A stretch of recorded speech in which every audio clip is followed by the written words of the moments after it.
Hmm. Good afternoon, Facebook and YouTube audiences. I'm Jennifer Norrie, and I'm here with Gary Parker, the Hey guys. BBQ at BBQ2U. Gosh, that's a lot of BBs at BB. BBQ2U in Gig Harbor, Washington. Hi, Gary. Hi. How are All right. y'all? Well, Isn't I it a don't know. great We summer? don't we don't know how Isn't they it? are. It's a great summer. It's a good summer for barbecue. I'm telling you that. It is. The Did weather's you know? perfect. Did you know we're running half a point lower on our barometric pressure this summer than we did last summer? And that affects the fire, Wow. right? And Wow. so I have a barometer that over by the pit that I can watch because depending on how much the atmospheric pressure is the way the fires will burn. It's kind of one of these days we'll have to talk to you about that. Wow. Yeah, it's all very scientific. Way more cooking delicious brisket is way more scientific than I ever realized, and I'm sure more scientific than most of our audience realized. Right. So that's why we're going to talk about it today. We take for granted the fact that every time we get brisket at barbecue to you, it's just spot on great. And you can even ask for a little bit dry or a little bit fatty, a little bit of both. I mean, it's really delicious. But if you want to make some of that at home yourself, there's lots of questions that come in about how that's done. So Yep. that's what we wanted to talk about today. So low and slow is the easiest thing to memorize. That's the first thing I memorized about it.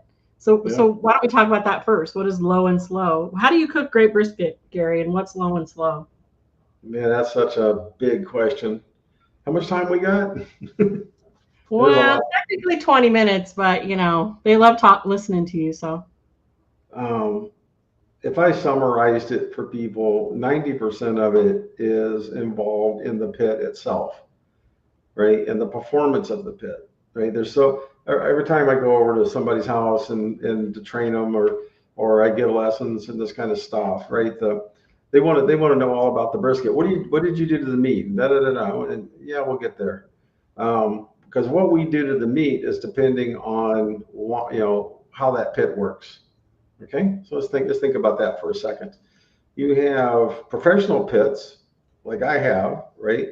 They're great big steel monstrosities. I particularly prefer reverse flow cookers. We've talked about those before. That's where the hmm smoke goes all the way to the end, then comes back across, and there's a shelf in there.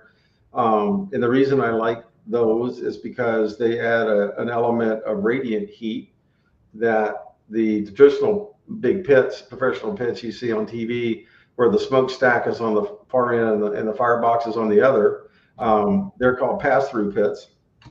And so the heat and the fire only get to do one thing, and then it exits the machine, and you're done, right? You're done with it. Reverse flow cookers will heat the metal shelf underneath the grades, and then you'll have heat that's coming up, that's rising up, right, off that metal, and then the smoke and the heat come up across it, and you can sandwich the meat in the middle, right? And so that's a different kind of cooker, right? And then you have the folks that are trying to do things on Traegers or they'll go over to the local Home Depot or Lowe's and they buy the little really thin rolled metal um, offset cookers, right? Because they think they're gonna do stuff. Or there's the vertical cookers, right? So you start to see why I say 90% of your question starts with what does the cooker do, right? Because what was the difference between those that I said? Well, and I kind of gave you a little bit on the reverse flow cooker because it has a radiant heat component, right? And then it does all the same things as the pass through. Um, but really, what you're looking at, I mean, because that's an important fact. But the first thing I do when I walk up to somebody's pit is I look to see how thick the steel is. Okay, is it rolled steel, which is teeny tiny, right? Is it formed steel, eighth of an inch thick, right? Or is it heavy duty steel, a quarter inch or 3/8 of an inch thick? Right? Mm-hmm. Why does that matter, right? Because that matters a lot because when you're trying to hold 250 degrees for 12 hours, okay, Mm-hmm. um, you'll work yourself to death on that really thin steel, right? Because you're going to throw a log in there and you're going to keep that fire going but a good breeze comes along and it's so thin that it takes all your heat away. And so your pit, the temperature is just sitting here trying to get my hand in the camera. It's just going up and down, up and down. And you can't see that. You sit next to my pit and the wind's blowing or whatever it is. And the way I sit at the pit is I sit with the eye level, okay, right at the top of the steel, where the round, the pit's round, right? Mm-hmm. So I can sit there and, I don't even have to get up to know what the pit's doing because I can see how thick the UV radiation is coming up off the top of that steel. You know how things are hot when you look through a candle or you look through like that, you see UV light, right? Wickley. That's what the pits will do, and that's what guys like me read, right? When we're looking at those pits, and we know when it's too big, then we go cool it down a little bit. When it's too small, then we heat it up a little bit, and because what we're trying to do is we're trying to create an atmosphere. The other thing. How thick is the steel on the cookery that you use? I'm 3/8 inch steel. 1 to 3.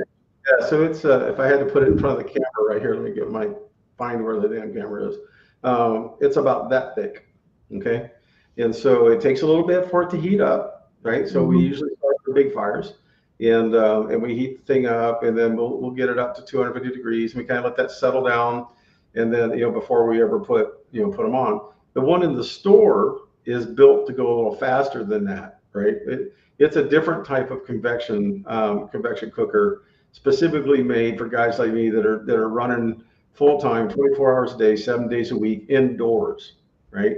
And so we move air in it a little bit differently and heat it a little bit differently than we do. But the traditional pits that people are going to have, I'm focusing on those because that's more what they have versus what I use in the store.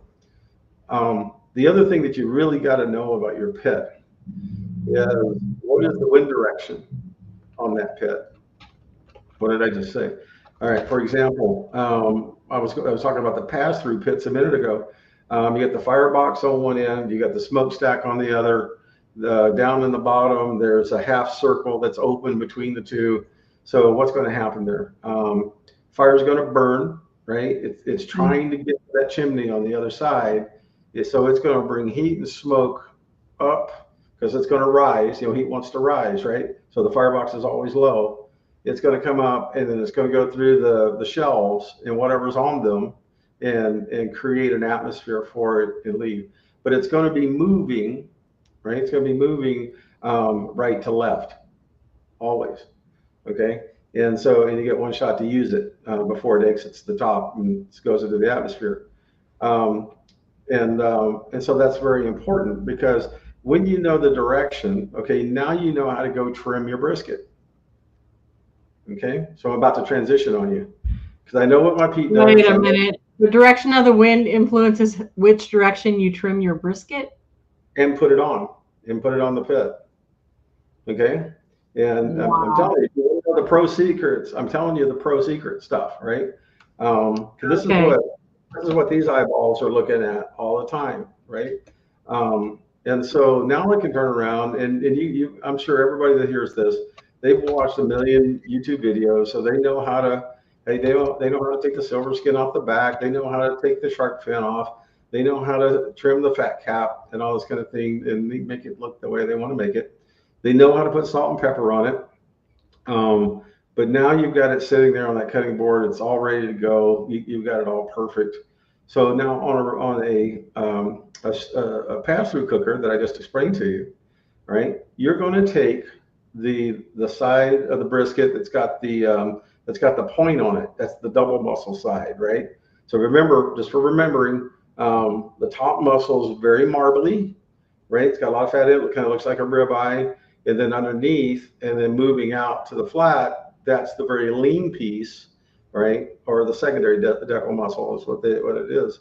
Okay, so I'm going to take this big thick piece, right, where the two muscles are overlapping each other, and it's got all the fat on the top of it. And I'm going to put that in the direction that the smoke and the heat's coming from. Why do I want to do that? Because that's got a lot of mass, all right? And I've got to go for a long time with in that pit. And so if I did it the other way, then the little thin side, where's the camera again? The little thin side that doesn't have much fat in it, it's taking the blunt of that heat and wind touching it, right? And so what's it going to do? It's going to dry out and get hard, right? And you're going to lose half your brisket by the time you're done. Who'd have ever known? Oh So my God. you have to move it around. You have to put that there, okay? And then you've got to learn. So now you've got that brisket on. You know how to do it. You've got that brisket trimmed out so it's aerodynamic. It works the same way as an airfoil, right? A matter of fact, I was just giving this class at the Birmingham Air Show this weekend. I was out there catering, and these guys were asking, how do you do what you do? And I gave them the exact same talk I'm giving to you guys right now. I said, you trim that brisket out. It's like an airfoil. It's got a big, nice leading edge on it, and it goes down to the narrow. Then you put that where the wing goes, just like an airplane flies, right? And then you got to learn patience.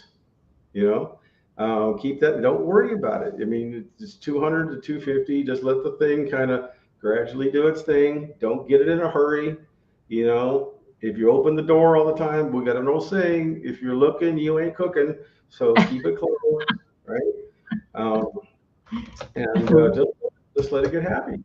And if you're worried about it, if you're new at this game and you're worried about it, it's okay. Put a thermal probe, right, in the thickest part, all right, so that if you're moving too fast, you're going to be able to see it, because that brisket will naturally, as it goes through its process, right, it's going to go from 0 to or whatever room temperature was up to about 160, and it's going to plateau. Okay, so if you're charting it on your graph like you're supposed to, right, you're going to see it's going to be climbing, and you're going to be really happy. It's climbing really slow, and it's going to get up to about 160, and it's just going to sit there. Okay, and this freaks people out all the time. They go, "Oh my God, what's wrong?" No, that's what a brisket will do. You want it to stay at that 160. Okay, the longer it can stay there at that 160, the more flavor, the more bark you're putting in there, and you're not drying it out because you put it on the pit the right way.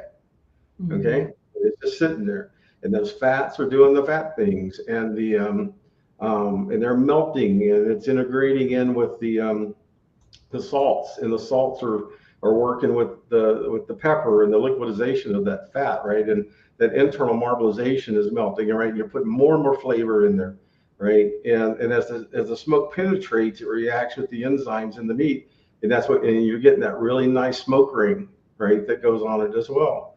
And but what a lot of folks will do is they'll see that plateau, that 160-degree plateau.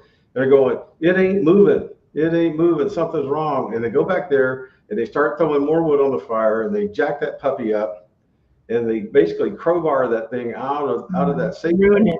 Yeah. And they ruin it, and it gets hard, right? They go, they're technically moving into a render state when they're not ready to render. Okay. And it's because they haven't repped it yet. Okay, stop. So at home, are you planning 12 hours ahead, just like you do at the store? These people I don't do this at home, but if I was doing a brisket at home, I would plan 12 hours at 160 for this brisket to cook and come out right. Is that what you're saying? No, I'm saying the brisket will settle itself at 160. The pit overall is at 200 to 250, somewhere around in there. 225 is actually more ideal, right, than anything else. But anyway, I'm telling you what the brisket will do, what the meat, what the flesh of the piece of meat will do. And like I said, when people monitor it, because they put that thermal probe in there, they see this plateau, and they don't understand what it is, and they don't understand it's good for it to do that. And they walk back to the back of the pit, and they make a bigger fire so they can move it through. No, don't do that. Let it just sit there, right? That's what you're trying to do. That's what you're trying to achieve. But for how long, and what signs are you looking for? For how long? I'm sorry?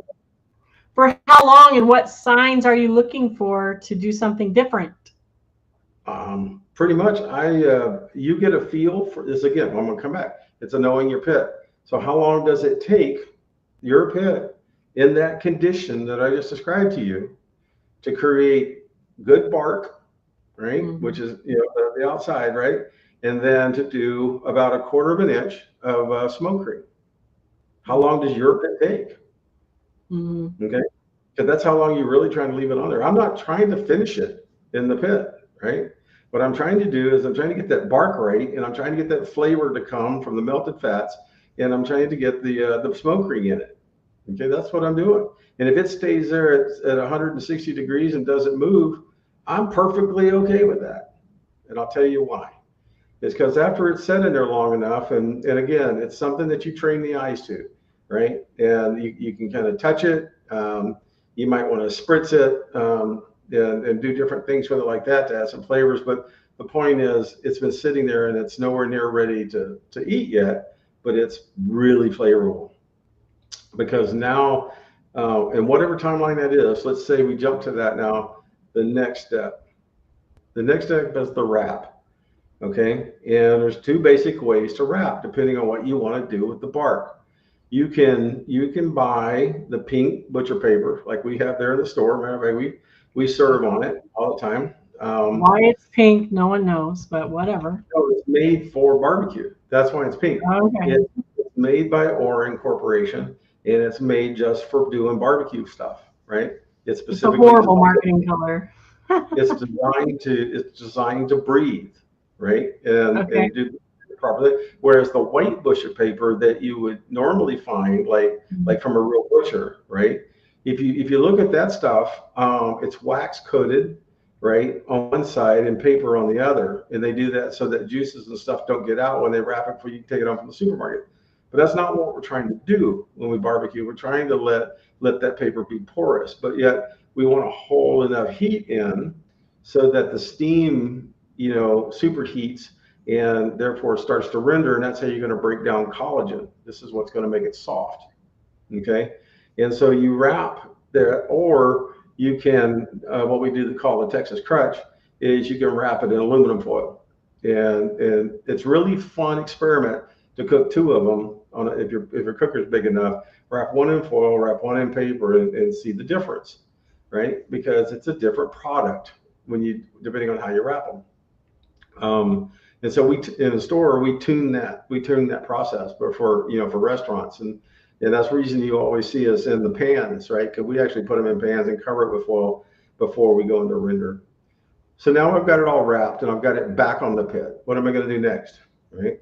Well, I've got the bark like I want it, okay, and the smoke ring should be there, and I've melted fat for as long as I want. Now I'm going to render it. Now this is where I'm going to turn it into that texture that everybody likes so much. Okay. Mm-hmm. I'm going to go back on that pit, and I'm going to, if I'm doing it in the pit, I'm going to go crank that pit up to about 320, 325. Okay. There we go. I'm going to start stoking it. Now remember, it's wrapped now, right? And what my goal is to get it hot, right? And I protected it because I put it in foil or I put it in paper. All right. So now that smoke and heat is really hot, right? But what it's going to start doing, it's going to move the core temperature, right, of that brisket out of the 160, and it's going to start going towards 200, and it's going to go at a pretty fast pace. Okay. Mm-hmm. So you got to watch it, because what I do and what I recommend for you to do is you're watching that thermal probe. And when I hit 206 or 207, right, with that probe in the core of the thickest spot, I will hold it there. I will force that pit to hold it there for, I don't know, 10 minutes, 10, 15 minutes, depends on how long it takes me to drink a beer. And then that's it. Okay. It's there. All right. And you go grab that thing. You go, and if you really want to make it great, you go get your ice chest, right? Nothing in it. Okay. Just an ice chest. You take it wrapped and everything. You go put it in an ice chest. You close it up and you go sit on it.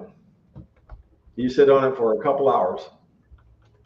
Okay. Just let that thing do its own magic to itself, right? Because it's really hot. You've had it up there at 207 in those cores, right? That means the outside's even hotter, and it's just juice is just running everywhere, right? Pro tip: I actually like putting it in a pan before I put it down in the ice chest, right? Because what I want to do is I want to capture all those juices that are coming out of it, because as it slowly cools, because it's in an ice chest, it will start to suck that juice back up inside it. Okay. And because now there's this big void in it because you basically have melted all the collagen. The collagen is the little fibers that sit between the red muscle material, right? And then so that creates a void, and so as it cools, it'll start to pull that stuff back up, and Mm-hmm. that's even more flavor. Okay. And after it's been a couple hours and that thing is down to, maybe 140, something like that, then you're ready to serve. You take that thing out of the paper, that paper is just dripping, just like you see on TV. It's just dripping with juice, right? And I love taking that out, and I take that paper and I squeeze that juice all back over the top of it, right?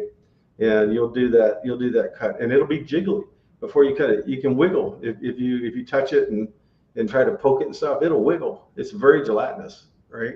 And very loose. And you can cut it or separate the two muscles like we do at the store, or any way you really want to serve it. But it's brisket at that point. It's not hard. It did all the right things, and so understand. So I'm going to recap because it's been a bit. You got to know your pit. You got to know how your pit functions. You got to know how it holds heat. You got to know how the airflow goes. You got to know how hot that airflow is, right? Different. I started out by telling you different humidity factors in the air, different biometric pressures. Will vary that a little bit, okay? And you have to deal with that through the fire and through your control air control vents in order to manage that. It becomes instinctful after you do this a bunch. You've got to trim it out right, so it's very aerodynamic. You got to move it to the correct speed through the thermal cycle. You've got to render it right at the right temperature, hold it long enough, and then let it cool, or let it bring itself down very slowly and naturally inside of an ice chest or something that can hold that heat, and just let it out very slowly, right? And that's the resting phase, right? And that's when it kind of firms up, sucks that juice back up in there, and you're ready to eat. And so all that for me in the store, with as much as we make, we have a large mass in the pit all the time, so it doesn't really move as smoothly as I just described. And so it's really, in our store, it's a 24-hour process, right? We start at 5:30 in the morning. By 5:30 in the afternoon, we're done with the smoke pit. We've got them wrapped. We've got them over in the render ovens. And by the way, I want to add that to it. I gave you the example of just rendering there in the pit. There is absolutely nothing wrong when you've wrapped it, just to put it in a tray and go in the house and put it in your oven, right? It's going to do the same thing because you've got it wrapped. So the smoke and the heat and the stuff that's in the pit, that's just for show what you wrap. It does nothing anymore. Okay. So for at-home people doing this, what can go wrong? And what are the kind of things that you can fix? And what are the kind of things where you just have to call it a day? Like if it comes out too dry, aren't you kind of you're screwed? Just is what it is, right? That's it. It just is what it is. You move too fast, right? And and what was happening, the reason it got dry was because you melted that fat too fast. You didn't have it wrapped, so it didn't capture the steam, right? And it just evaporated into the air. And the more evaporation you got, the drier it gets, right? What if it's too moist? Is there such? Go ahead. Sorry. I said, and that's a problem because the flat already doesn't have any meat or it doesn't have any fat in it. It's lean like a sirloin, right? And so if you've let all the juice go away, there's no recovery from that. Start over. Okay, and then what if it's just falling apart? Is falling apart and it's just a big gooey mess? Is that ever a bad thing, or is that just really moist brisket? No, that is what we call stew meat, and that's because you rendered too long and too hot. Remember I told you, it's 206, 207, 10 minutes, done, right? You just want to hold it at those temperatures long enough to make sure that you got good continuity of texture throughout the whole brisket, and then you get it in that ice chest and let it rest. Man, it's just a lot. You need to write a book, Gary. Gary, will you please write a book? One of these days. Maybe you can be the So it's all written down for all of us, and we don't have to go back to our notes all the time. But yeah, I mean, I've told you guys before, when I was rampant, I did this stuff as a kid, but when I got really serious about it, I spent weekend after weekend after weekend. I think I added it up one time. It was like 20,000 hours I spent at that pit playing with these parameters, doing one or two things at a time so I could keep track of it, writing my notebook, doing all the things, and until they became second nature with me, right? And now that it's in my head, it's really easy because then I can move between pits and I can move between these things. I know what I'm trying to do. I'm very confident in it, and then and so I can adjust whatever I do based off whatever I see, right? Mm-hmm. And but just like the trainers and stuff, that do the official courses, they tell you all these things, but listen to them. They're right. You got to write this stuff down in the book. What did you do today? How did it come out? Right? And then Like a brisket diary, the brisket diaries. I'm going to do, yeah, it's just brisket diaries is what it is, and then you only do one or two things at a time, right? For every cook, so that you can get a feel for it. So you figure out what cooker you want: reverse, offset, vertical. You talked about the width of the steel and how crucial that is. Mm-hmm. I've never heard you talk about the wind and how you lay the brisket. That was brand new for me today. That's fascinating. The thick muscle goes in the direction of the heat, which makes sense because if you don't do that, you're going to dry the best part out really fast. Be patient. Okay, so is this the render stage here? Is this what? If you're looking, you ain't cooking. That's just cooking, right? That's not rendering yet, right? That's not rendering. No, that's you being impatient, opening up that door to see what it's doing. Right? Well, you're looking, you ain't cooking. So. All right. And then raise it to 160 and hold. Yep. Talked about that. And you talked about the crucial aspect of the wrap and the wrap that you choose and using the right thing. Crank the pit up to 325. Yep. For how long? I just said, what did I say a minute ago? 10 minutes, whatever it takes. Whatever it takes for you to drink a beer. And it'll be about done. And then do you let it sit and then take it off and put it in the ice chest, or do you immediately put it in the ice chest? No, I immediately put it in the ice chest. Well, it's really super hot. And it closes out. I usually take that ice chest and I sit on it so nobody can open it.